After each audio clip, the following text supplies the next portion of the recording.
আসসালামু আলাইকুম ভিউয়ার্স, আশা করি সকলেই ভালো আছেন। আজকে খুবই ঝটপট একটা স্ন্যাক্স তৈরি করে দেখাবো। আশা করি ছোট থেকে বড় সবাই খুবই পছন্দ করবে। তো এটা বানিয়েছিলাম গার্লিক বাটার চিজ বোম। নামটা একটু বড় হলেও বানানো কিন্তু খুব সহজ।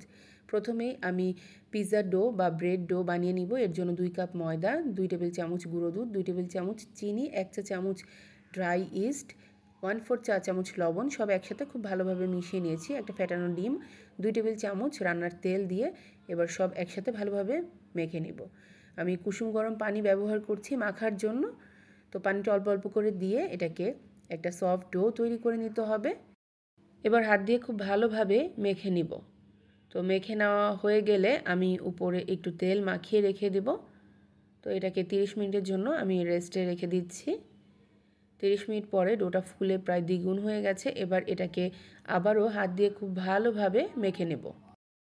এখন কিছুটা ডো নিয়ে উপরে আমি শুকনো ময়দা ছিটিয়ে নিয়েছি। একটা বড় রুটি আমি বেলে নিব। রুটি বেলা হয়ে গেলে আমি ছুরির সাহায্যে এটাকে 4টা ভাগে কেটে নিচ্ছি। এদিকে আমি মজ্জারেলা চিজ এরকম কিউব করে কেটে রেখেছিলাম।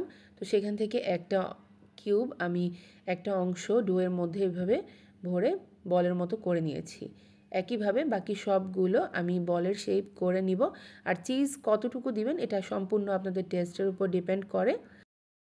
তো আমাদের সবগুলো বানানো হয়ে গেছে। এখন এদিকে আমি 2 টেবিল চামচ বাটার নিয়ে নিয়েছি, সাথে 1 টেবিল চামচ রসুন কুচি, 1 টেবিল চামচ ধনিয়া পাতা কুচি সব একসাথে মিশিয়ে নিলাম।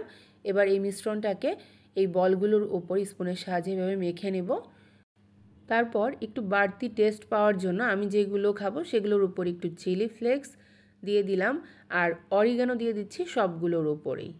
এবার এগুলোকে আমি 180 ডিগ্রি সেলসিয়াস তাপমাত্রায় প্রিহিটেড ওভেনে 15 মিনিটের জন্য বেক করে নিয়েছি। ভেতরের চিজগুলো একদম মেল্ট হয়ে গেছে। গরম গরম এগুলোকে সস দিয়ে খেতে কিন্তু দারুণ লেগেছে। তো আমি একটু ভেঙে দেখাচ্ছি, দেখুন।